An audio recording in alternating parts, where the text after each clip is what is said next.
Hey guys, welcome to Bastion Time. I am your host Bastion. This is Zelda News.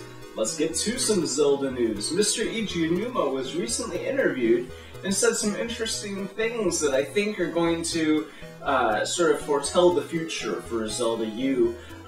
What he was talking about was the fact that he now understands that recent Zelda games have become far too linear.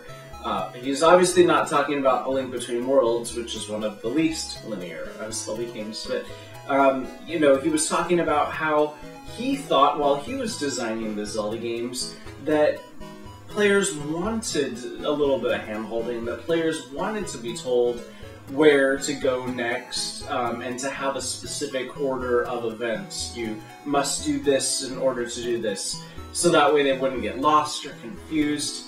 He says he's only now realizing that's not necessarily the case, and so he is thinking about that quite a lot when creating Zelda U. What I think this probably means is that Zelda U, what we can expect from Zelda U is kind of what we got from A Link Between Worlds, and that is that there's probably going to be much more freedom of choice. There's probably going to be a point after the first dungeon or two where we will suddenly be able to explore this entire world and complete things in whatever order we want. Because, let's be frank here, Zelda games aren't necessarily known for their story, right? It's more about gameplay. So what is the point in limiting a player by story when you can just open that up, and if the story isn't a big deal. I mean, for instance, I can't really see why in Skyward Sword, with the story that they had in place, why not just let you go to any of those 3 provinces, or whatever they call them, territories in Skyward Sword? Why not just let you go to whichever ones of those? Why were we locked into the specific ones in a certain order?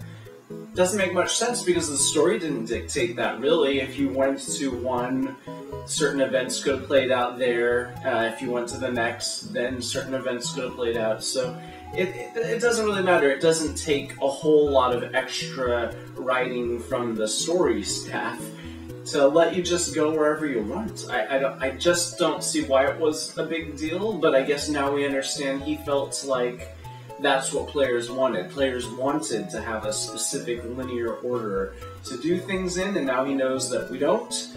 Thank goodness for that. So it looks like Zelda U is going to provide some non-linearity, a return to its roots. And that's an important thing that he mentioned, is that he understands that that was part of the original recipe of the very first Zelda game. He doesn't mention that that's the case for Zelda 2 or A Link to the Past, which is absolutely true, though to a lesser degree.